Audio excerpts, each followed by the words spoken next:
Reciban un cordial saludo, estimados amigos y amigas que me están sintonizando en este momento.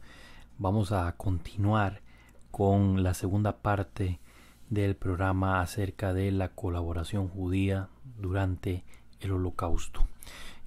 Simplemente para unir unos cabos y atar ciertos puntos que creo que son muy importantes para que podamos entender pues este proceso. Primero lo tenemos que analizar dentro del punto de vista de los dilemas.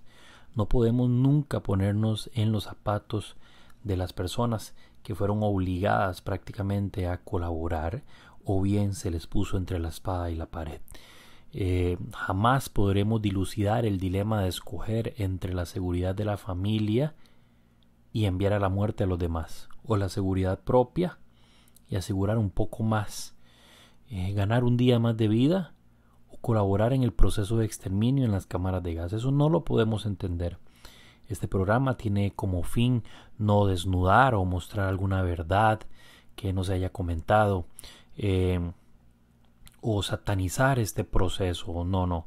El programa tiene como fin, este programa específico, el que estamos conversando la semana anterior y esta, es simplemente mostrar con datos qué era lo que estaba pasando, qué era lo que estaba sucediendo, hasta el punto que llegó la maldad, hasta el punto que los nazis sometieron tanto a los judíos como a las minorías, a los diferentes dilemas que tuvieron que enfrentar.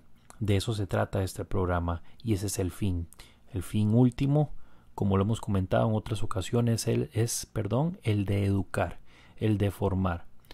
Creo que lejos de beneficiar al estudio del Holocausto, censurando este tipo de contenidos, por el contrario, más bien nos ayuda a entender un poco más este proceso y también conocer un poco más el drama que vivieron las víctimas cuando se les forzó a tomar decisiones en contra de su voluntad, así como lo vimos la entrega anterior con los Judenrat. No pudimos hablar de la policía judía. Hoy vamos a atar ese cabo y por último vamos a cerrar con los Sonderkommando y con los capos en los campos de exterminio. Ok, vamos entonces a iniciar. En un principio, cuando no había una solución final, sino una solución temporal, y la solución temporal fue agrupar a los judíos en guetos, que eran pequeños barrios, vamos a decir pequeños, para la gran cantidad de gente que en él se agrupaba. Independientemente de la cantidad, siempre existían grandes problemas de hacinamiento, enfermedades, plagas y demás que se originaban producto de la enorme cantidad de gente y por supuesto por la desidia en que los nazis sometieron a las personas, en este caso judíos, que vivían en los guetos, ¿verdad? Se las tenían que arreglar de muchas formas.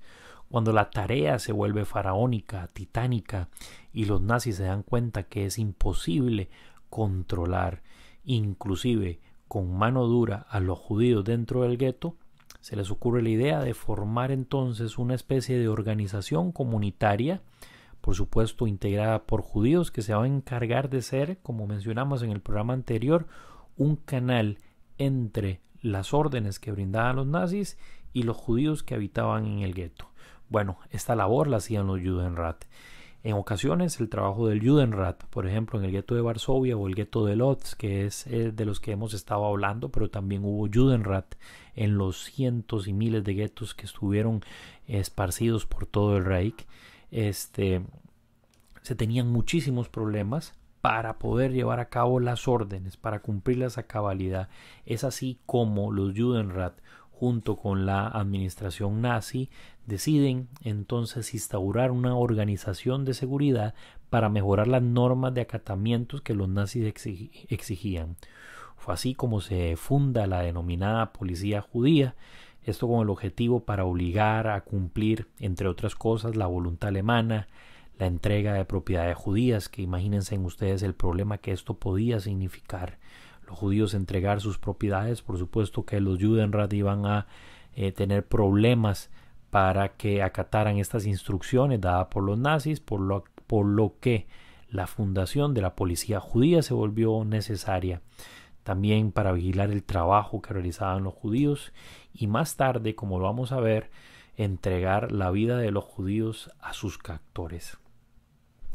Como les mencioné anteriormente, en todos los guetos del gobierno general, no en todos, pero en la mayoría hubo policía judía o al menos una especie de guardia judía que se encargaba del cumplimiento del orden. Pero en el caso específico del gueto de Varsovia, el también llamado servicio de orden del gueto de Varsovia, que era la policía judía que elaboraba ahí, era la mayor fuerza policial judía de la Polonia ocupada. Se estima que el número ascendía aproximadamente a 2000 efectivos a las órdenes de los verdugos y por supuesto en aras del cumplimiento de las órdenes que los Judenrat daban y que los nazis por supuesto eran los que las exigían. Lastimosamente, conforme el proceso fue avanzando y las órdenes fueron variando, estos individuos empezaron a cumplir su trabajo de una manera muy cruel y sanguinaria, con por supuesto sus correligionarios, con su propio pueblo. El jefe de la policía judía llamado Joseph Zerinsky era el encargado de reportar prácticamente a la inmediatez todos aquellos disturbios que se presentaban a lo interno del gueto y que ya era prácticamente imposible para ellos y la fuerza policial asegurar o cumplir con la seguridad a lo interno del gueto. Zerinsky también fue conocido por engañar a los judíos dentro del gueto cuando empiezan las deportaciones masivas. Es importante aclarar que Joseph Zerinsky, tal vez aclarar no, pero sí mencionarlo, era judío por supuesto, como todos los miembros del Judenrat y en este caso de la policía judía, pero era converso al cristianismo. Esto lo menciono no para satanizar al cristianismo, ni mucho menos, porque ahí hubo muchísimos justos entre las naciones que fueron cristianos, que fueron católicos, de distintas religiones, distintas fuerzas políticas, etcétera, sino tal vez para que podamos entender un poco por qué Zerinsky era tan déspota, era tan cruel. Ya no sentía la vinculación total o completa, la lealtad hacia el pueblo al que él pertenecía. Les comentaba entonces que Zerinsky en muchas ocasiones engañó a los judíos en el proceso ya de las grandes deportaciones, a tal punto que pegó anuncios prometiendo 3 kilos de pan y 1 de mermelada para todos aquellos que se presentaran voluntariamente en los Uschlandplatz. Los Uschlandplatz eran los sitios de deportación donde se realizaban las grandes acciones de deportación de los guetos hacia los campos de exterminio. Repito, Uschlandplatz. Y Zerinsky, se atrevió a hacer ese tipo de cosas y otras cosas más con el objetivo, por supuesto, de engañar a los judíos. Zerinsky también le dijo a los deportados, a los que iban a ser deportados para evitar protestas y demás, que había visto con sus propios ojos postales escritas por deportados de Treblinka en las que afirmaban que allí todo era seguro. Estos dos textos que acabo de leer los saqué del libro de referencia al Holocausto que ya les he comentado en anteriores ocasiones, La destrucción de los judíos europeos, por Raúl Hilberg. A Zerinsky se le había prometido proteger a su familia y proteger también, por supuesto, su integridad, pero Zerinsky corrió la suerte que corrió también toda la policía judía del gueto de Varsovia. Fueron deportados también a Treblinka y allí mismo fueron exterminados en el proceso de gaseamiento. Como les he estado mencionando, con el pasar del tiempo, la labor de los Judenrat y la policía judía fue mutando cuando la solución final entra en boga para junio de 1942, ya para cuando los entran en función los diferentes campos de exterminio. Fue así como las funciones entonces fueron variando. Los Judenrat no eran los únicos responsables de las deportaciones. Conforme el 1942-1943, las fechas de la solución final ya estaban en boga.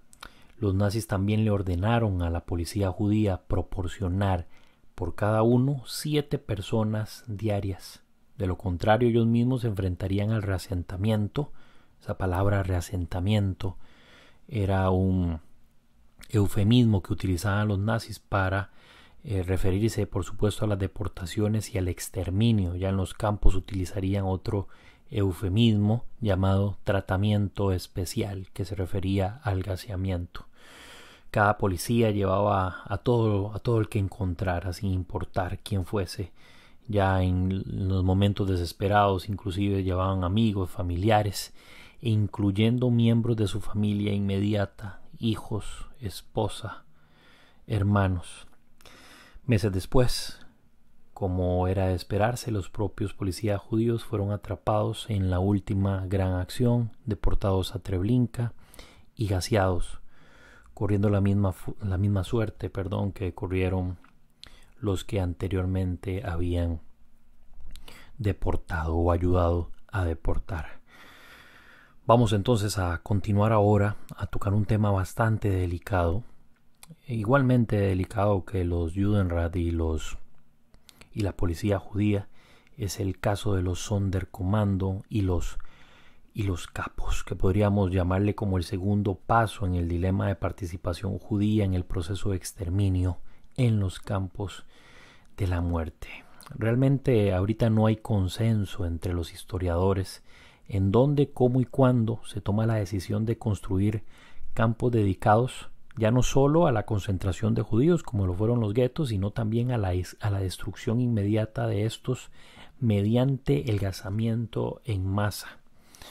Tenemos, por supuesto, antecedentes y disparadores que nos indican y nos ubican en una estructura que fue especializándose en el tiempo, en la cual los judíos aún no figuraban.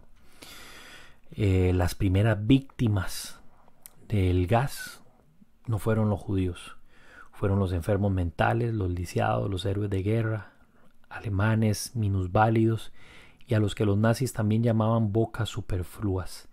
Estas grandes acciones llevadas a cabo en contra de población 100% alemana se llevó a cabo en la famosa Aktion T4 o la famosa acción de la calle 4, en la que ocurrían gaseamientos masivos. Se calcula que el número de víctimas ascendió a los 300.000.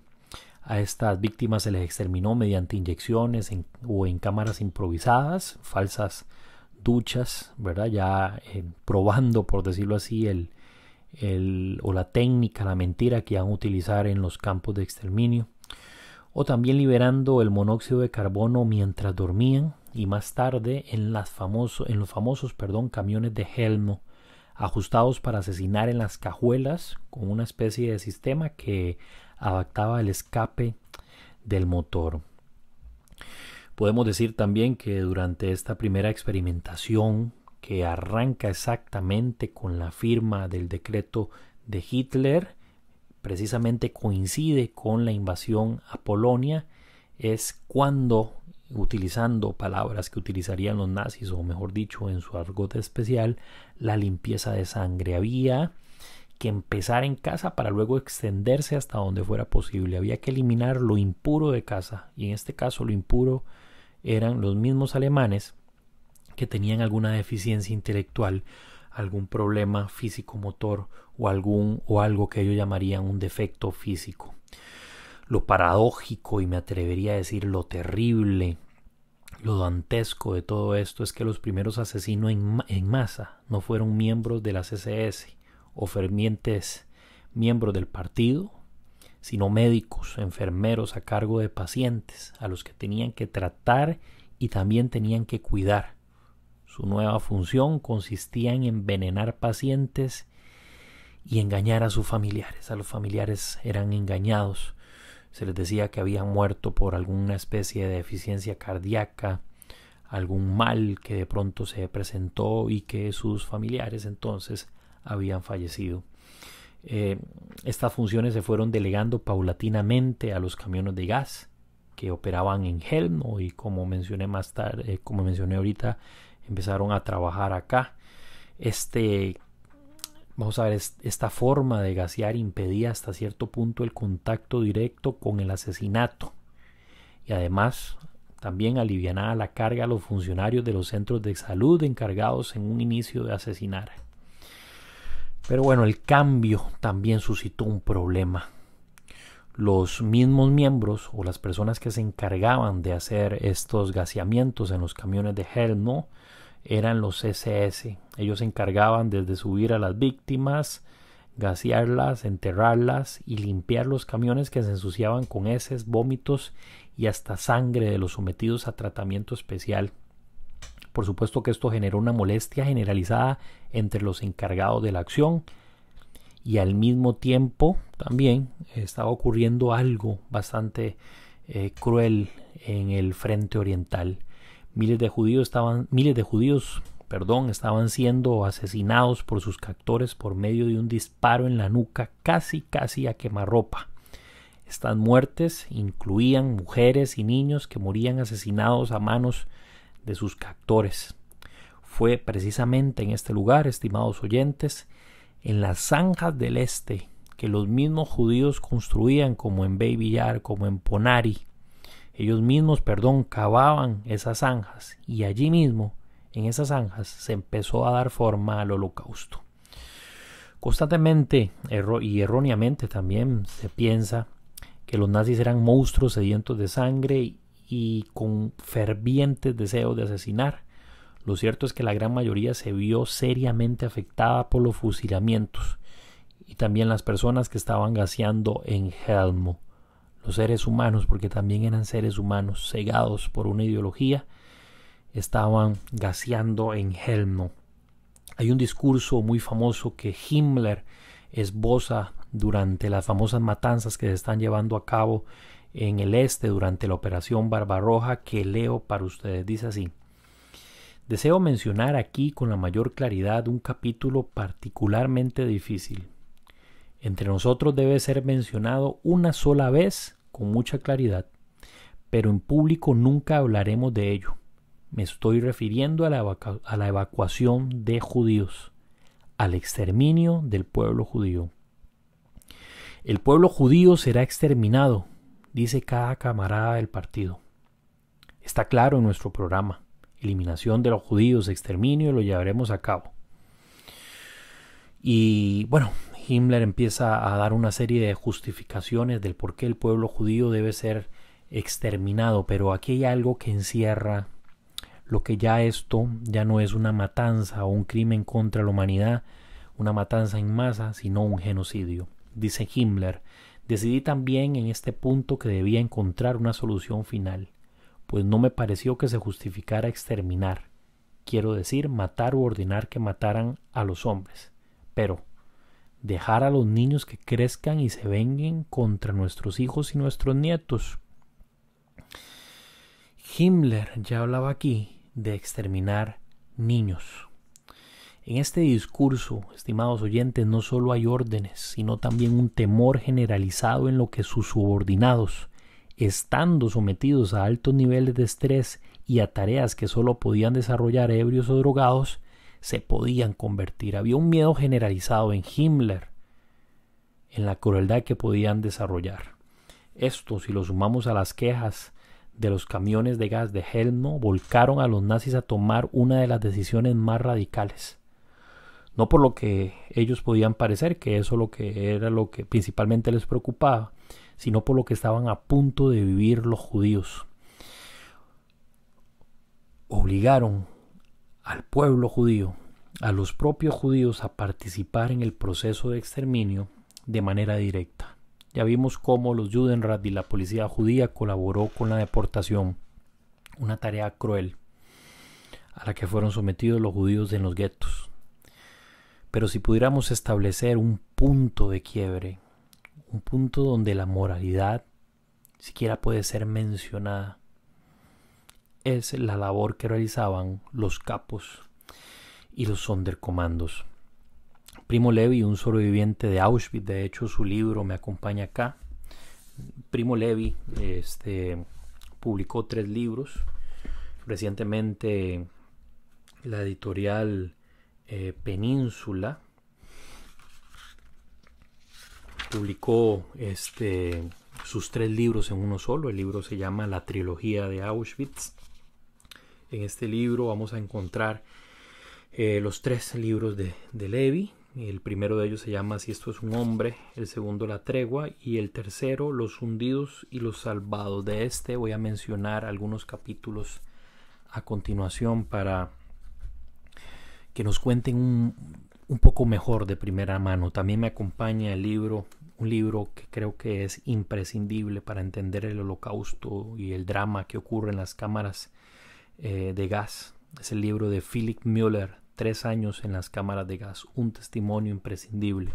Su testimonio también aparece en el documental que está disponible en YouTube llamado Shoah de Claude Latzman. Dura 8 horas.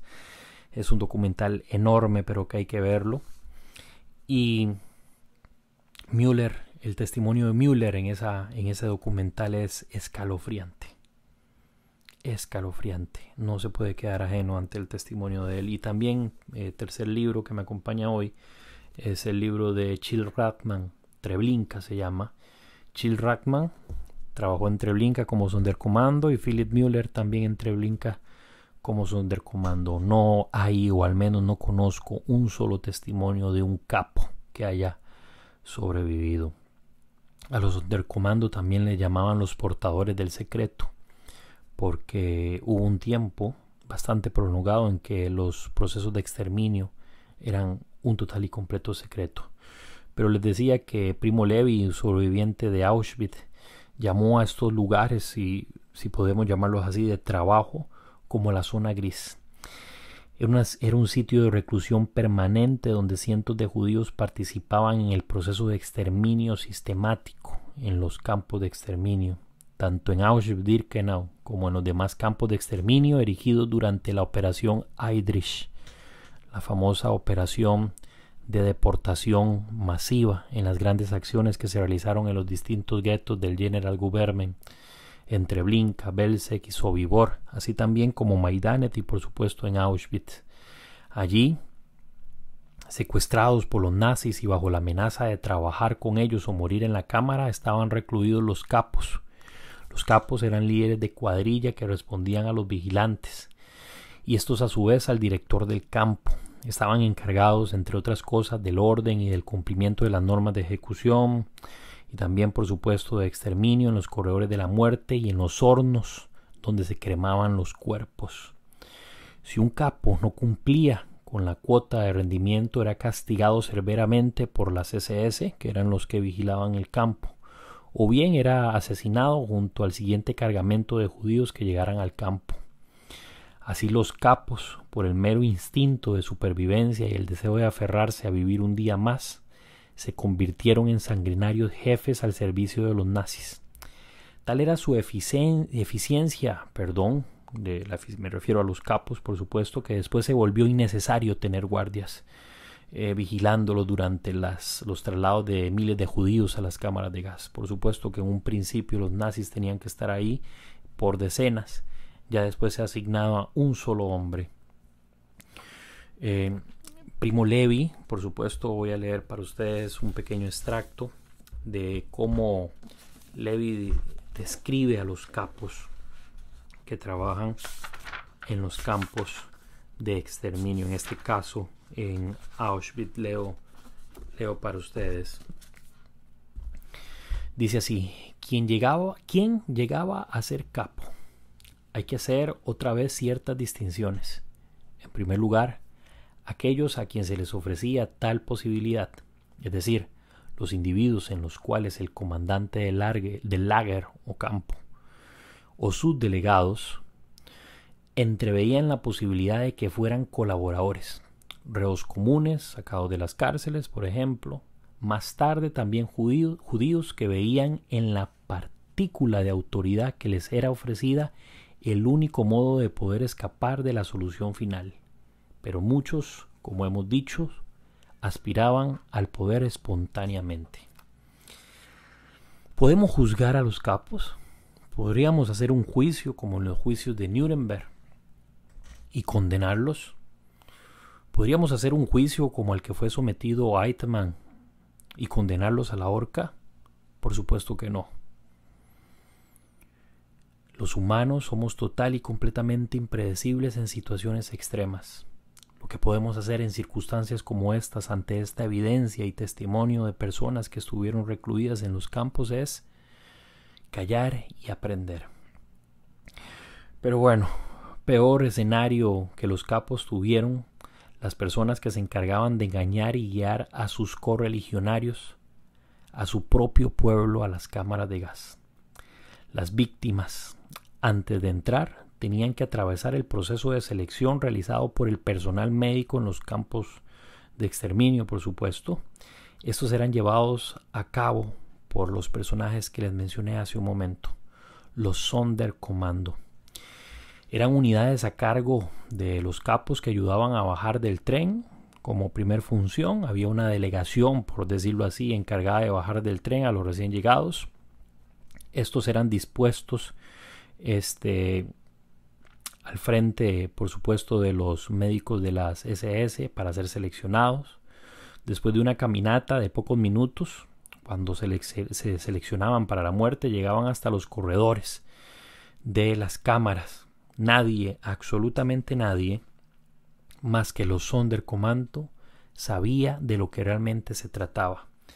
En Auschwitz, por ejemplo, los Sonderkommando le decían a las víctimas que guindaran sus ropas en los ganchos dispuestos en las paredes. Les pedían memorizar los números donde los colocaban para cuando salieran de las duchas recogieran aparentemente o supuestamente sus pertenencias. También les prometían sopa caliente y un trabajo digno. También, para hacer la mentira lo más creíble posible, les entregaban jabón. Y aquí hay algo sumamente polémico, porque algunos historiadores afirman que este supuesto jabón estaba hecho de grasa de los mismos judíos. Existen testimonios de que así fue. En algún programa hablaremos un poco acerca de ello. Después de esto, la cámara era cerrada de un portazo y asegurada para evitar las fugas. También selladas estaban estas cámaras que una avalancha de hombres y mujeres no podían volcarla. Cientos de estas personas se apretujaban buscando piedad. En tanto, desde el techo, los SS arrojaban el ciclón B. Este ciclón B es en el caso de Auschwitz. En Treblinka, por ejemplo, se utilizaron motores de tanques para gasear. Por lo tanto, era monóxido de carbono, al igual que en Helm, ¿no? Pero en Auschwitz sí se usó un gas venenoso llamado ciclón B, que al igual que el monóxido de carbono provocaba vómitos severos, asfixia y hasta diarrea. El martirio de estas pobres personas que estaban recluidas en la cámara de gas se extendía aproximadamente por 40 minutos, mientras los Sonderkommandos, sin opción alguna, buscaban entre los abrigos y las ropas de los cautivos alguna pieza de valor para ser entregada a los captores. Los gritos dentro de la cámara de gas se expandían por toda la sala. Dentro de la cámara los judíos buscaban alguna salida, trataban de escalar las paredes, así dan testimonio las paredes llenas de rasguños en Majdanek. En fin, pero de pronto los gritos de desesperación se convertían en un silencio absoluto. El gas ya había hecho total y completamente su trabajo. Ahora era el turno de los famosos hundidos, como le llamaba Primo Levi. Tenían que entrar a la cámara mientras esperaban que se ventilaba. Posterior a la ventilación tomaban hules, como una especie de neumáticos de bicicleta cortados para ponerle entre las cabezas o los hombros, entre los brazos, a los judíos que habían sido gaseados para jalarlos hasta los ascensores que los subirían a los crematorios. Algunos Sonderkommando, como retratan algunos testimonios, abrían las bocas de los cuerpos inertes en búsqueda de dientes de oro, por supuesto, cortaban el pelo a las mujeres, y en tanto la cámara quedaba vacía, la brigada de limpieza de Sonderkommando entraba en acción, porque había que desinfectar y borrar toda evidencia para que el siguiente convoy entrara sin ninguna sospecha de lo que había ocurrido ahí. Después de que los cuerpos eran subidos y eran quemados por otra brigada de Sonderkommando en los hornos crematorios, afuera de la cámara habían judíos esperando la caída de las cenizas para ir a arrojarlas al río Vístula, como ocurrió en Auschwitz, o bien enterrarlas, como ocurrió en Majdanek y también ocurrió en Treblinka. Sin duda este relato parece sacado de una película de terror, pero hay testimonios de sobrevivientes que lograron o bien escapar o bien sobrevivir, que evidencian esto de lo que les estoy hablando, estimados oyentes. Uno de estos testimonios de personas que sobrevivieron a esa reclusión fue el de Chill Rathman, como les había comentado hace un momento, y voy a leer un pequeño extracto del infierno que le tocó vivir en Treblinka. Dice así, leo para ustedes. En el mes de marzo de 1943 el trabajo marcha cada vez más rápido. El jefe del grupo ordena iniciar las tareas 2 horas antes de lo habitual. Prepara las excavadoras para que no debamos esperar. Se limpia una fosa tras otra. Aquí hago un pequeño paréntesis. Hay que recordar que en muchos campos, excepción de Auschwitz, bueno, en Auschwitz también ocurrió, se hicieron fosas comunes antes de quemar los cuerpos. Cuando el avance del ejército rojo se tornaba cada vez más cercano a las fronteras de Polonia o del General Gubernen, los nazis empezaron a desenterrar cuerpos. Los Sonderkommando, más bien, empezaron a desenterrar cuerpos para quemarlos. Continúo leyendo. Cuando una fosa ha sido limpiada y en un rincón se han acumulado efluvios sanguinolentos, un Sonderkommando debe desnudarse para bajar la fosa y limpiar con las manos, extrayendo los miembros humanos que aún quedaban allí. Chill Rathman por poco sobrevive, pero por poco muere en la primera década del 2000, antes de dejar este testimonio cruel pero a su vez valioso que retrata lo que hicieron los nazis. Situación similar, pero con una gran carga emocional mucho mayor, pienso yo, por lo que significó para él encontrarse con un miembro de su familia, es el testimonio del también Sonderkommando de Auschwitz, en este caso de Auschwitz, Philipp Müller, quien en su presidio de 3 años al servicio de los nazis en las cámaras de gas y crematorios tuvo que ver los cientos de miles de seres humanos que se apretujaban en los vagones de trenes que llegaban de todos los puntos de Europa. Y si me permiten, también leeré un pequeño extracto, de su testimonio. Dice así: